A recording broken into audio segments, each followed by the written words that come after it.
aja jadi hamba Tuhan aja setengah mati nih, apalagi mau jadi rasul baru. Nanti Nabi Luga tersinggung lagi kan juga susah. Gini, ini sesi akhir bro. Jadi karena ini saya nggak bisa lewat lebih jauh lama lagi, saya beri kesempatan teman-teman untuk buat semacam closing statement saja, karena ini sudah 3 jam lebih nih. Tapi perkenankan satu teman sudah terlanjur masuk ini, Tom, biar kita kasih waktu 1-2 menit untuk sampaikan sesuatu kali. Tom, selamat malam, silakan. Selamat malam, Pastor. Malam. Iya, puji Tuhan ya bisa dikasih kesempatan ya.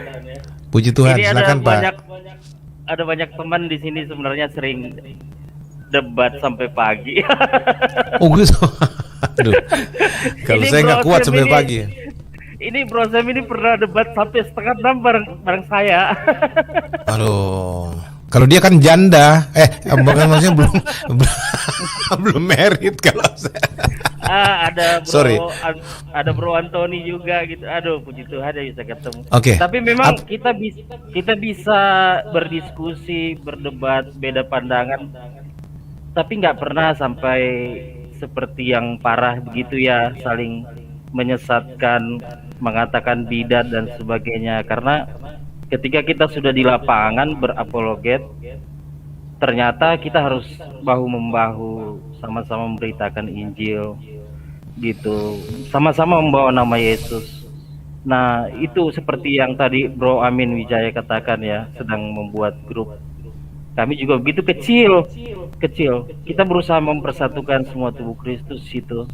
Dan ya mudah-mudahan teman-teman yang sudah senior ya, seperti yang sudah disebutkan tadi, mendukung lah supaya kita ini yang junior bisa bersatu. Jadi generasi apologet ini tidak meneruskan lagi sejarah-sejarah kelam gereja ya. Jadi kan kita melihat sejarah itu kan harus ada sikap reflektif ya. Artinya yang buruk itu kita buang, yang baik kita ambil, kan gitu. Masa di zaman modern ini kita masih mau saling bunuh-bunuhan sih gitu.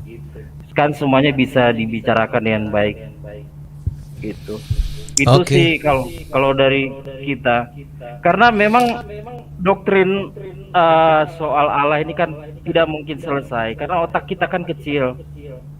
Sedangkan Allah kita itu kan maha besar gitu loh. Jadi sampai kapanpun nggak akan selesai. Jadi doktrin itu harus dihidupi. Berapa kali saya bilang sama teman-teman, doktrin itu jangan dihafalin, tapi dihidupin, dijalanin, dilakukan, supaya kita bisa berbicara dengan semua orang. Kalau kita berbicara dengan sesama iman aja kita harus ribut, ya kan, harus menyakiti hati. Apalagi kalau sampai keluar kata-kata sampah. Saya juga pernah ngalamin itu, gitu ya. Itu saya pikir nggak bagus lah. Berarti apapun doktrin yang dia anut, dia tidak pernah lakukan dalam hidup, hanya dihafalin aja. Apalagi ketika berdialog, berapologet dengan teman-teman di luar sana yang tidak seiman, ya bagaimana mau jadi saksi gitu. Gitu. Kira-kira dari kita begitu. Baik. Terima kasih Pak Tom. Usaha Anda untuk bersama Pak Wijaya dan teman-teman lain yang mungkin terwakili oleh Anda berdua dalam mengupayakan persatuan, kesatuan di antara sesama Kristen sangat baik ya, sangat mulia. Saya pun dan teman-teman lain juga sebenarnya inginkan sekali. Bahkan beberapa kali saya bicara, seandainya ada nih yang mau berjuang untuk mengumpulkan semua yang namanya apologet Kristen, termasuk Om Paul Zhang dari luar didatangkan ke Indonesia, kita duduk, kita kumpul sama-sama, baru saling membasuh kaki satu dengan yang lain dan saling mendoakan satu dengan yang lain. Oh, saya akan dukung banget. Saya minta, saya antrian pertama untuk sujud melayani saudara-saudaraku, orang-orang hebat, untuk tunduk dan membasuh kaki mereka satu persatu.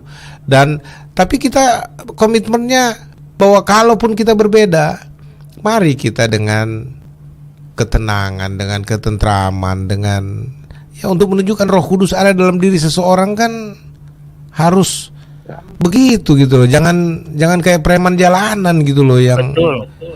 maki-maki dan sebagainya. Dan itu sebabnya saya bilang saya siap kalau misalkan ada dana yang dibutuhkan untuk perkumpulan ini, saya dukung, kita dukung, ayo kita dukung sama-sama, kita kumpul sama-sama di mana. Bahkan tempat saya di sini saya fasilitasi, datang sini kita kumpul di sini, ya, nggak usah bayar, kumpul di sini deh, sama-sama. Saya mau kok, asal kita duduk bersama. Iya, pertanyaannya mau nggak yang lain ini? Kalau saya mau duduk sama-sama, nggak ada masalah. Gitu. Betul. Jadi betul Pastor. Jadi ini secara tidak langsung juga untuk kawan-kawan senior kita ya, Gracia Pelo, MEM, Deki dan sebagainya, mau nggak gitu? Ayolah. Kayaknya taruhan deh, dia nggak mau, mereka nggak mau. Berarti kita ini yang masih junior harus masih banyak berdoa buat mereka. Pastor sama Pak Tom, udah upaya-upaya yang dilakukan oleh orang-orang satu suku karena mereka kan dari timur semua gitu. Tapi belum ada tanggapan dari pihak sana gitu. Ya udah, artinya gini. Oke, bro, kita hargai semua usaha itu. Makanya saya bilang tadi kita hargai, kita sangat menghormati ya. Ini hal yang sangat baik. Nah, cuma memang ya itu tadi kita perlu berdoa sama-sama lah untuk hal seperti itu ya. Dan pada akhirnya saya mesti masukkan dulu teman-teman yang tunggu dulu sebentar. Ini ada Benteng Susan, mungkin ada statement terakhir Benteng Susan mau disampaikan, Bu? Sebelum setiap teman closing statement 1 menit, kita berakhir di 3.30 ya. Benteng Susan, silakan ya, Bu. Saya hanya ingin menyampaikan ayat firman Tuhan untuk direnungkan. Dari 1 Yohanes pasal 4.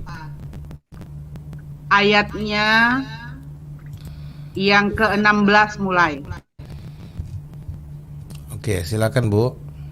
Kita telah mengenal dan telah percaya akan kasih Allah kepada kita. Allah adalah kasih, dan barang siapa tetap berada di dalam kasih, ia tetap berada di dalam Allah, dan Allah di dalam dia. Dalam hal inilah kasih Allah sempurna di dalam kita. Yaitu kalau kita mempunyai keberanian percaya pada hari penghakiman. Karena sama seperti Dia, kita juga ada di dalam dunia ini. Di dalam kasih tidak ada ketakutan. Kasih yang sempurna melenyapkan ketakutan. Sebab ketakutan mengandung hukuman, dan barang siapa takut, ia tidak sempurna di dalam kasih. Jadi jangan takut memberitakan kebenaran. Ya, kita mengasihi karena Allah telah lebih dahulu mengasihi kita. Jikalau seorang berkata, aku mengasihi Allah, dan ia membenci saudaranya, maka ia adalah pendusta. Karena barang siapa tidak mengasihi saudaranya yang dilihatnya, tidak mungkin mengasihi Allah yang tidak dilihatnya. Dan perintah ini kita terima dari Dia. Barang siapa mengasihi Allah, ia harus juga mengasihi saudara.